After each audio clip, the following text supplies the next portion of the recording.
Assalamualaikum warahmatullahi wabarakatuh. Saya Mutiara dan juga Yosef Nober Yantia Poli.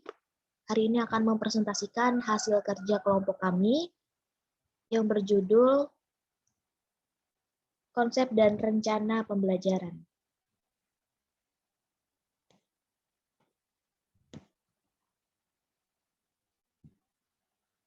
Next, Yosef.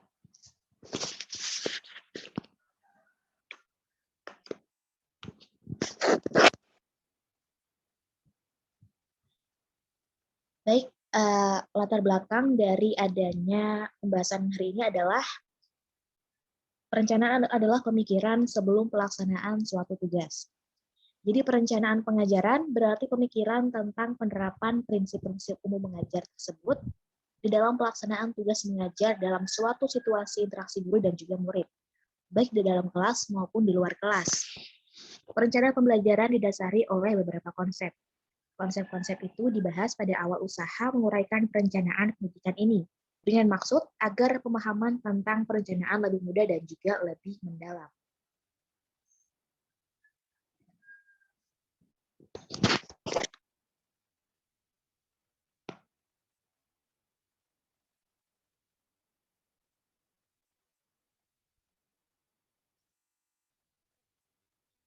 Baik, adapun yang akan kita bahas pada hari ini adalah yang pertama, pengertian konsep perencanaan pembelajaran.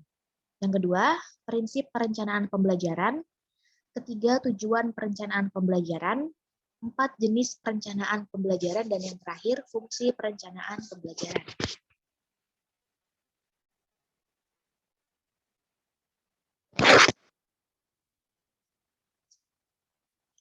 Pada bagian pertama, pengertian konsep perencanaan pembelajaran.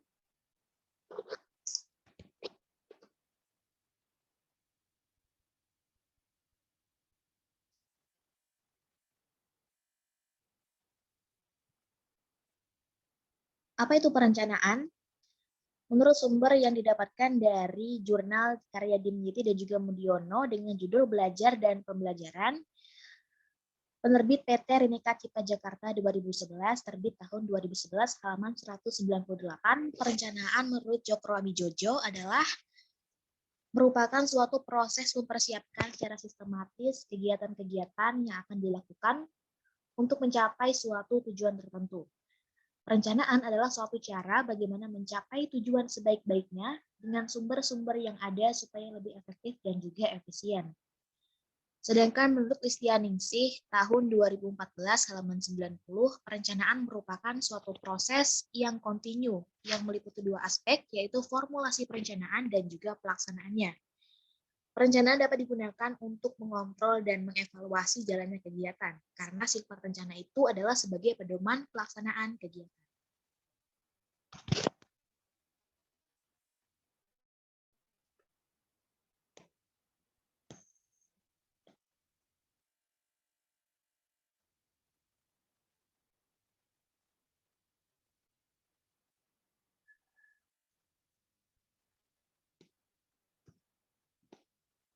Next, apa itu pembelajaran? Pembelajaran menurut bahasa adalah proses cara menjadikan orang atau makhluk hidup belajar. Menurut Undang-Undang Nomor 20 Tahun 2003 tentang Sistem Pendidikan Nasional, pembelajaran adalah proses interaksi peserta didik dengan pendidik dan sumber belajar pada suatu lingkungan belajar.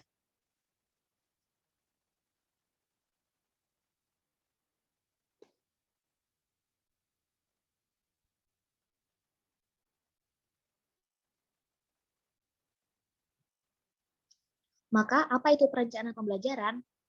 Berdasarkan sumber dari Jurnal Ilmiah Pendidikan Bahasa dan Sastra Indonesia dengan judul Hakikat Perencanaan Pembelajaran Bahasa dan Sastra Indonesia oleh Arianti dan kawan-kawan, volume 7 nomor 1, Mei 2021, perencanaan pembelajaran adalah proses menyusun rencana pelaksanaan pembelajaran atau RPP yang terdiri atas kegiatan memilih dan menetapkan standar kompetensi atau SK, memilih dan menetapkan kompetensi dasar atau KD, mengembangkan indikator, memilih dan mengembangkan bahan ajar, memilih dan mengembangkan strategi pembelajaran, memilih dan mengembangkan media atau sumber belajar, dan juga mengembangkan instrumen penilaian.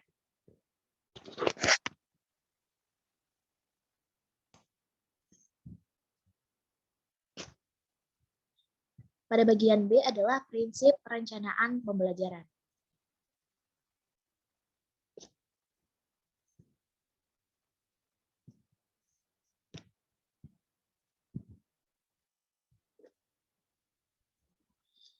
Berdasarkan sumber dari Jurnal Ilmiah Pendidikan Bahasa dan Sastra Indonesia dengan judul Hakikat Perencanaan Pembelajaran Bahasa dan Sastra Indonesia oleh Arianti dan kawan-kawan volume 7 nomor 1 Mei 2021, prinsip-prinsip perencanaan pembelajaran.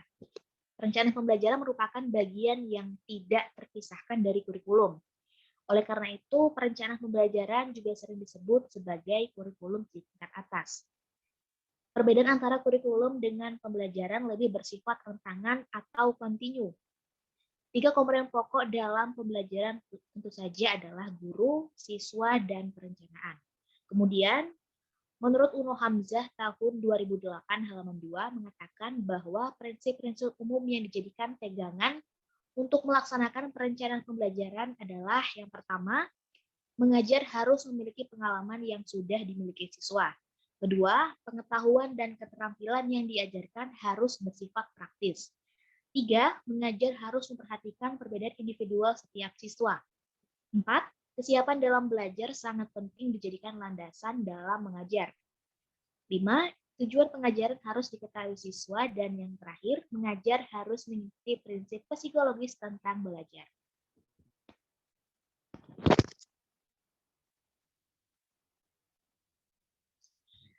Selanjutnya dasar-dasar perencanaan pembelajaran. Yang pertama adalah untuk memperbaiki kualitas pembelajaran, perlu diawali dengan perencanaan pembelajaran yang diwujudkan dengan adanya desain pembelajaran. Kedua, untuk merancang suatu pembelajaran perlu menggunakan pendekatan sistem. 3, perencanaan desain pembelajaran diajukan pada bagaimana seseorang belajar. 4, untuk merencanakan suatu desain pembelajaran diajukan pada siswa secara perseorangan. 5, pembelajaran yang ditakutkan akan bermuara pada ketercapaian tujuan pembelajaran. Dalam hal ini akan ada tujuan langsung pembelajaran dan tujuan pengiring dari pembelajaran. 6, sasaran akhir dari perencanaan desain pembelajaran adalah mudahnya siswa untuk belajar.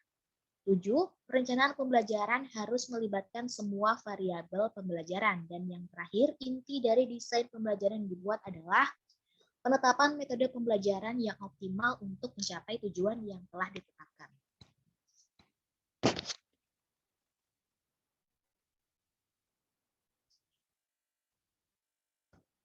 Baik, silakan Yosef Robert dilanjutkan.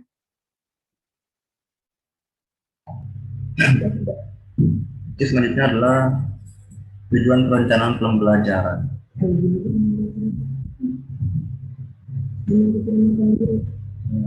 Tujuan perencanaan pembelajaran yang saya kutip dari referensi Depdikbud tahun 1993, 1994, kemudian ada juga dari Depdiknas, adalah sebagai berikut. Tujuan perencanaan pembelajaran adalah menguasai sepenuhnya bahan ajar, bahan dan materi ajar, metode dan penggunaan alat dan perlengkapan pembelajaran, menyampaikan kurikulum atas dasar bahasan dan mengelola alokasi waktu yang tersedia dan membelajarkan siswa sesuai yang diprogramkan. Program pengajaran merupakan salah satu komponen yang ikut menentukan keberhasilan proses belajar mengajar. Nah, diperlukannya program pengajaran salah satunya dalam bentuk suatu pelajaran yang dilatar belakangi oleh berbagai alasan.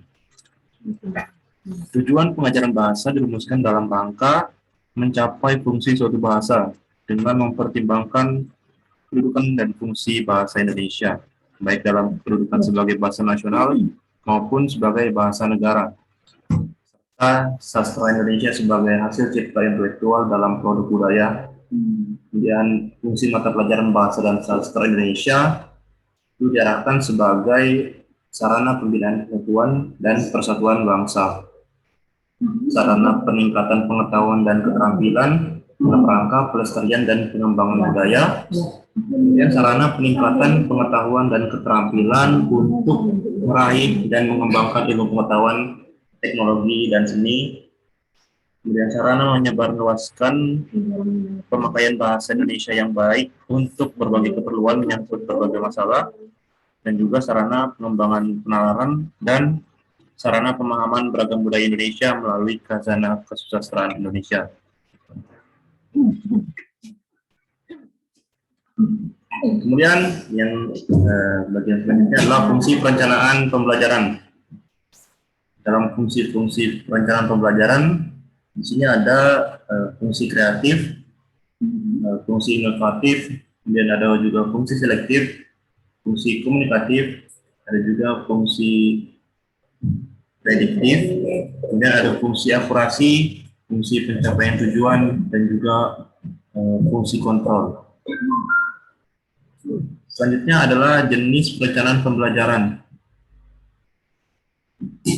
Sementara untuk jenis-jenis perencanaan pembelajaran, yaitu ada berupa silabus, standar kompetensi, kemudian kompetensi dasar, hasil belajar, ada juga indikator, perencanaan semester, perencanaan mingguan, dan perencanaan harian. Nah, jadi dari kesimpulan materi ini adalah perencanaan itu perlu dibuat karena dengan adanya perencanaan diharapkan terdapat suatu pengarahan kegiatan. Adanya pedoman bagi pelaksanaan kegiatan-kegiatan yang ditunjukkan kepada pencapaian tujuan pembangun.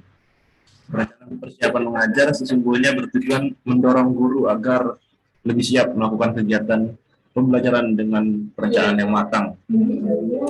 Oleh karena itu, setiap akan melakukan pembelajaran, guru wajib melakukan persiapan, baik persiapan tertulis maupun tidak tertulis.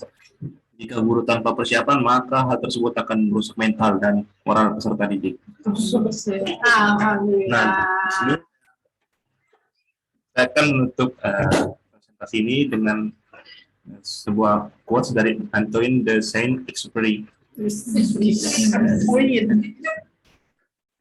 Kalimatnya adalah sebagai berikut: sebuah tujuan tanpa perencanaan hanya akan menjadi sebuah harapan. Ya, baik, sekian presentasi dari kami. Saya Joseph Nobet dan Tiara. Kemudian kami akan melanjutkan menjawab pertanyaan-pertanyaan yang sudah ditulis dalam grup WhatsApp. Ini yang pertama ada pertanyaan dari Laila kelompok 7. Bagaimana pengaruh perencanaan pembelajaran terhadap kedisiplinan atau hasil belajar siswa?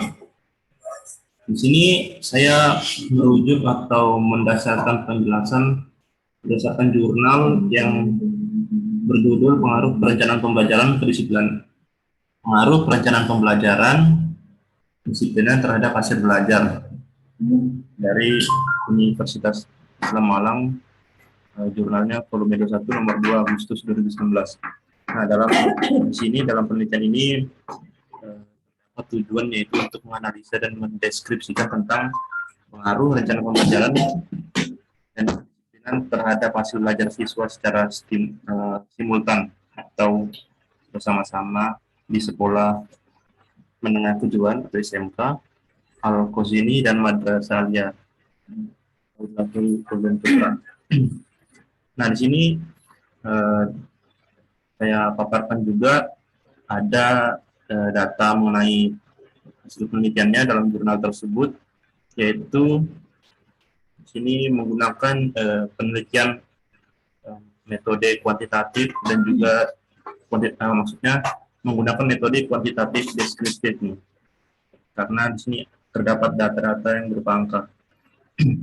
Nah, untuk kesimpulannya di sini adalah bahwa hubungan antara perencanaan pembelajaran dan juga kedisiplinan itu cukup berpengaruh, karena berdasarkan jurnal tersebut yang saya pahami bahwa itu berpengaruh.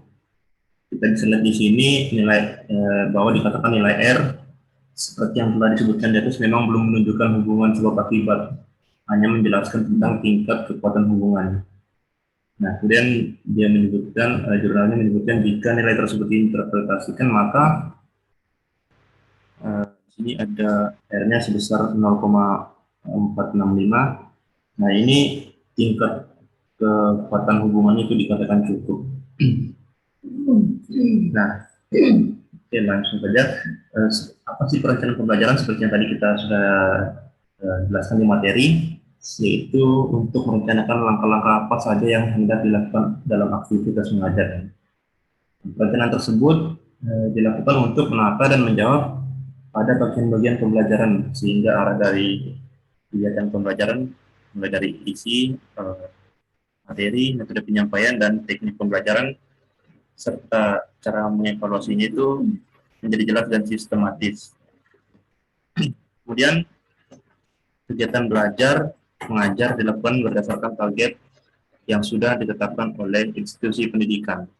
Hasil belajar ialah potensi tertentu yang dimiliki oleh murid, baik dalam bidang pendidikan pengetahuan, bidang kemampuan, bidang keterampilan yang hendak dikuasai atau dimiliki bagi murid setelah mengikuti kegiatan pembelajaran. Hasil belajar yang diraih oleh murid bukanlah hasil yang alami atau kebetulan. Hal ini diperoleh dari sebuah proses kegiatan belajar pengajaran yang berkesinambungan. Oke, mengenai perencanaan pembelajaran. Jadi saya akan menyimpulkan sedikit bahwa yang dimaksud oleh Laila misalkan seperti ini. Perencanaan pembelajaran kesimpulannya adalah sangat cukup berpengaruh terhadap kedisiplinan dan hasil belajar siswa. Misalkan ketika sebelum memulai pembelajaran terdapat kegiatan berdoa misalnya. Di situ siswa bisa diajarkan untuk bahwa sebelum memulai pembelajaran itu bisa melakukan kegiatan berdoa. Dari seperti itu. Oke, selanjutnya kita dia. Selanjutnya akan dijawab oleh Mutiara Suci.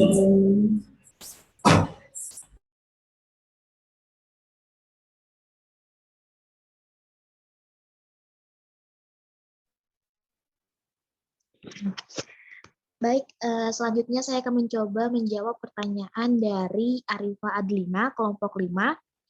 Apa saja hambatan yang terjadi pada saat guru menyusun perencanaan pembelajaran?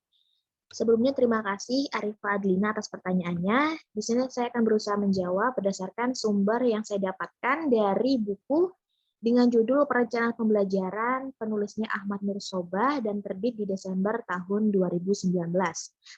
Ada beberapa hambatan yang terjadi pada saat guru menyusun perencanaan pembelajaran. Yang pertama adalah masalah arah atau tujuan.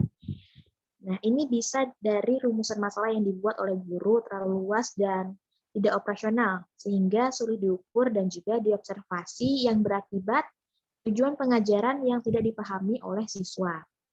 Yang kedua adalah masalah evaluasi. Ini bisa dari prosedur evaluasi yang tidak dikenal oleh siswa yang malah berakibat evaluasi yang dilaksanakan ini tidak adil. Rumusan instrumen penilaian tidak jelas, terus juga ada alat penilaian dibuat secara sembarangan atau kurang atau tidak memenuhi syarat validitas dan juga reliabilitas yang rendah. Hingga daya pembeda soal yang kurang baik, yaitu nggak dapat membedakan mana siswa yang pintar dan juga mana siswa yang kurang pintar. Yang ketiga adalah masalah isi dan juga urutan materi pembelajaran. Nah, masalah yang muncul adalah bagaimana memilah-milah mana materi pelajaran yang harus didahulukan penyajiannya secara runtun, logis, dan juga sistematis. Terus apabila materi pelajaran yang disajikan nggak serasi dan tidak terorganisasi dengan baik, maka akibatnya bakal terjadi kegagalan dalam menyampaikan uraian materi pelajaran. Yang keempat adalah masalah metode. Nah, masalah yang berkaitan dengan metode pengajaran adalah kurang atau tidak tepatnya sasaran dalam pemilahan metode yang digunakan. Bersifat monoton dan tidak sesuai dengan tujuan, strategi, model, serta pendekatan pengajaran yang digunakan. Lalu hambatan-hambatan lain bisa dari siswanya, misalnya kurang mampu mengikuti pelajaran atau malah punya perbedaan individual. Dan juga datang dari guru, yaitu bisa jadi gurunya ini kurang berminat dalam mengajar. Itu saja jawabannya.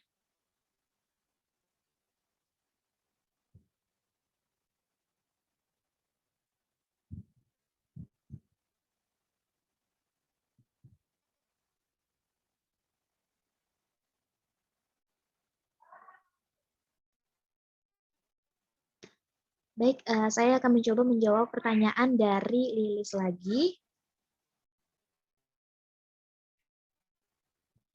Pertanyaannya, menurut Anda, apa saja peran perencanaan pembelajaran terhadap kinerja guru?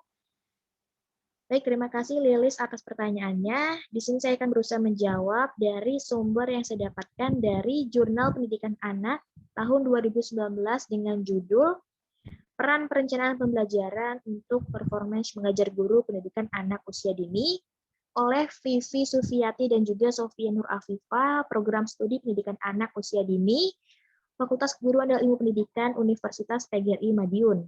Nah, perencanaan pembelajaran ini bisa jadi panduan pelaksanaan pembelajarannya. Dan kalau tidak ada perencanaan pembelajaran, maka berpengaruh terhadap performance atau kinerja guru. Guru bisa kehabisan ide waktu lagi menyampaikan materi, atau malah pembelajaran jadi kurang efektif. Nah, perencanaan ini dibuat sebagai panduan berkegiatan. Guru merupakan desainer atau perancang pembelajaran, sekaligus juga sebagai pengelola atau pelaksana pembelajaran. Nah, kalau sebagai desainer bisa dilihat dari kemampuan guru waktu membuat perencanaan pembelajaran. Kalau dari sebagai pelaksana pembelajaran bisa dilihat dari keberhasilan dan juga kinerja guru ketika mengajar. Misalnya keterampilan mengajar. Nah, keterampilan mengajar itu bisa keterampilan bertanya, membuka atau menutup pembelajaran, keterampilan memberikan penguatan, mengadakan variasi, keterampilan menjelaskan, dan juga keterampilan membimbing kelompok kecil dan juga lain-lain ya. Nah, kembali lagi ke pertanyaan Lilis, intinya adalah dengan adanya perencanaan, kinerja guru bakal semakin baik tentunya. Nah, guru punya gambaran tentang tujuan yang pengen dicapai dalam pembelajaran. Guru juga bisa menentukan arah dan juga cara yang dipakai dalam mencapai tujuan pembelajaran tersebut. Misalnya nih, gimana ya supaya anak murid saya nggak bosan? Ya bisa dengan melakukan variasi pada pembelajaran. Bisa dari cara mengajarnya, terus juga metode atau strateginya, media atau sumber belajarnya, dan juga pola interaksi di kelasnya. Seperti itu jawaban dari saya.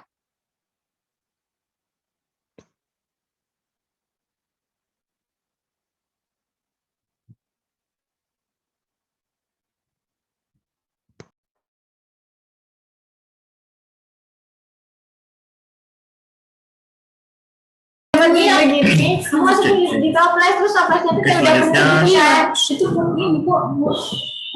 Selanjutnya saya akan mencoba menjawab pertanyaan keempat dari Wahir Krista. Perencanaan berasal dari kata rencana. Yang namanya rencana pasti ada indikasi belum atau tidak akan terjadi.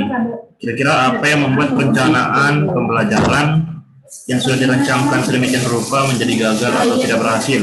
Lalu jika itu tidak berjalan semestinya, apa yang harus dilakukan? Berikan implementasinya dalam kehidupan selaras dengan dunia pendidikan. Baik, terima kasih atas pertanyaannya, Rahel. Saya akan mencoba menjawab. Pertama-tama, apakah perencanaan pembelajaran itu memiliki peranan penting dalam pembelajaran? Nah, pertanyaan ini seringkali berkaitan dengan beberapa anggapan bahwa mengajar tanpa perencanaan juga dapat dilakukan. Tapi mengajar tanpa membuat perencanaan memang dapat dilakukan, akan tetapi jenis itu akan susah dalam mencapai tujuan dari kegiatan mengajar itu sendiri.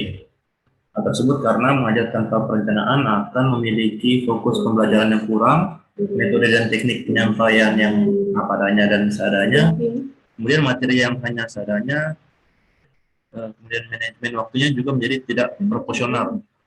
Kemudian tingkat keberhasilan siswa dalam memahami materi pelajaran itu juga bisa susah tercapai atau sulit diukur.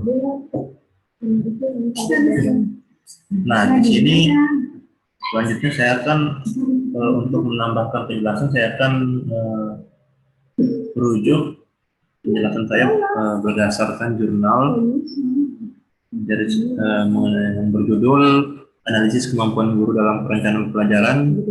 Di sini pada mata pelajaran PPKN sebagai contoh saja, pada tatap muka masa pandemi COVID-19 di NPN 2 Rantai. Dan di sini dalam jurnal tersebut ada penjelasan sebagai berikut. Dari hasil penelitian lewat wawancara dan observasi pada guru PPKN yang ada di NPN 2 Rantai pada saat supervisi kelas di tahun ajaran 2020-2021 semester 6 terdapat sebanyak 3 orang guru didapatkan kurang mampu merencanakan pembelajaran dalam menentukan tujuan pembelajaran yang sesuai metode, teknik-teknik, dan media pembelajaran yang tepat yang digunakan ketika melaksanakan proses pembelajaran di kelas. Lalu ada juga kurangnya respon dari siswa serta tidak adanya interaksi yang menyebabkan kegagalan dalam proses pembelajaran sehingga siswa mengalami kesulitan dalam belajar ketika tatap muka di masa pandemi mulai dilaksanakan dalam durasi waktu yang singkat. Yang dihadapi terhadap perhatian serta motivasi dari pihak sekolah untuk meningkatkan kemampuan guru lewat kegiatan pelatihan serta pengalaman lewat jenjang pendidikan yang dapat menambah pengetahuan dan keterampilan.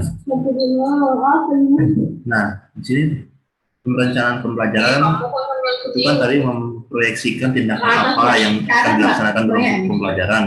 Nah, itu bisa dengan mengkoordinasikan atau mengatur dan respon, kemudian komponen-komponennya menjadi terarah atau tujuannya, kegiatannya, kemudian ada materi, kemudian cara penyampaian kegiatan atau metode dan teknik, serta bagaimana mengukur evaluasi menjadi jelas dan sistematis.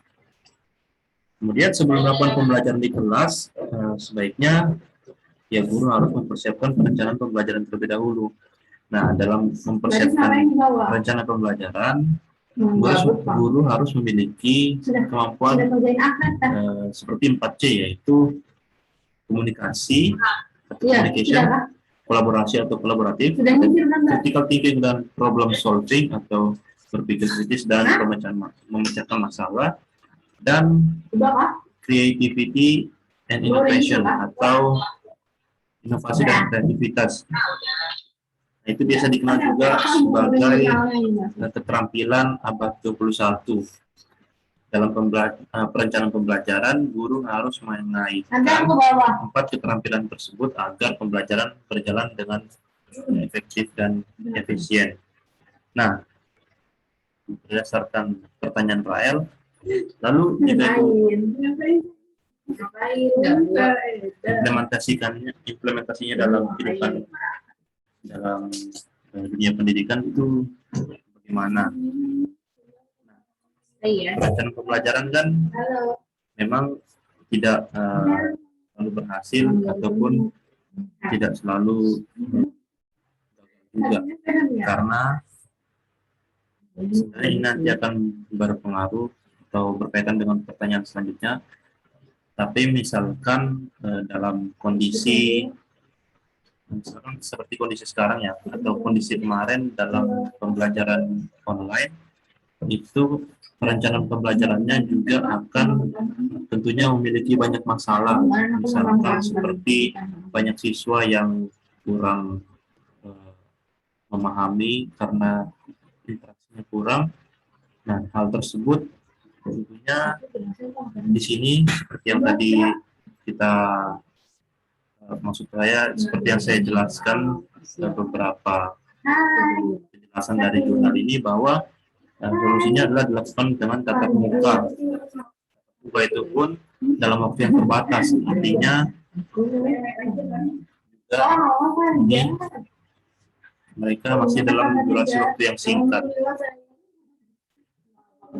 Jadi seperti itu. Sebenarnya hanya perlu dan tentu saja perencanaan pembelajaran itu perlu, karena tadi seperti yang sudah dijelaskan sebelumnya akan lebih susah lagi dan juga lebih kurang terarah. Mungkin seperti itu. Jika ada yang kurang jelas nanti Ibu Indah bisa menambahkan. Terima kasih. Oke, selanjutnya pertanyaan terakhir. Saya akan mencoba menjawab pertanyaan terakhir, yaitu dari Sherin Nabila, grup 6. Menurut Anda, bisakah suatu perencanaan pembelajaran dijadikan sebagai alat ukur keberhasilan dalam keberhasilan pembelajaran? Nah, menurut saya itu bisa dijadikan alat ukur. Nah, berdasarkan jurnal juga yang saya kutip dari jurnal hasil penelitian dan kajian perpustakaan di bidang pendidikan. Nah, ini secara pemadaian bentuk konkret sebuah perencanaan pembelajaran saat ini itu kan berupa rencana pelaksanaan pembelajaran atau RPP dan silabus. Nah, dalam rencana pelaksanaan pembelajaran dan silabus itu sekurang-kurangnya berisi tujuan pembelajaran, kemudian materi ajar, metode pengajaran, dan indikator pencapaian kompetensi, sumber belajar, dan penilaian hasil belajar siswa. Di sini yang saya tekankan dan garis tebal adalah indikator pencapaian kompetensi dan penilaian hasil belajar siswa. Itu akan mempengaruhi. Nah, indikator pencapaian kompetensi itu adalah tanda-tanda yang menunjukkan ketercapaian suatu AD atau kompetensi dasar ketika dibelajarkan kepada siswa. Indikator itu kan merupakan jabaran perilaku dari kompetensi dasar. Nah, indikator pencapaian kompetensi ini dirumuskan dengan kata kerja operasional yang dapat diamati dan diukur dengan berbagai instrumen penilaian. Rumusan indikator tiap kompetensi dasar merupakan tugas guru pada tiap-tiap satuan pendidikan yang akan disesuaikan dengan kebutuhan dan keadaan lingkungan siswa. Nah, seorang guru itu harus dapat merumuskan indikator kompetensi dasar yang tergantung pada tingkat pemahaman guru memahami sebuah kompetensi dasar itu. Seorang guru harus merumuskan indikator tersebut dengan baik. Jika guru tersebut memiliki pemahaman yang baik terhadap kompetensi dasar. Nah, tanpa pemahaman yang baik dalam merumuskan indikator, itu memungkinkan terjadi kesalahan, yaitu indikator yang dirumuskan tidak sesuai atau tidak menjadikan ketercapaian kompetensi dasar yang diajarkan. Indikator tersebut juga memiliki fungsi sebagai alat ukur penentu. Nah, di sini seperti yang saya bilang tadi, bisa menjadi atau berfungsi sebagai alat ukur penentu keberhasilan pembelajaran atas sebuah kompetensi dasar. Nah, dengan fungsi tersebut, indikator menjadi bahan acuan dalam menyusun bahan ajar, kemudian juga sebagai menentukan penilaian terhadap ketercapaian KD, kemudian buat kegiatan siswa dalam rangka menguasai KD, kemudian menentukan alat, bahan, media, dan sumber belajar. Nah, lalu ada yang selanjutnya itu penilaian hasil belajar. Penilaian hasil belajar itu juga berpengaruh, yang mana penilaian hasil belajar merupakan penilaian terhadap ketercapaian tujuan pembelajaran.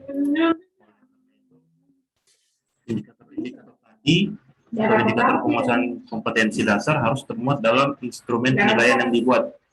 Bentuk penilaian dapat dibebas oleh guru asalkan sesuai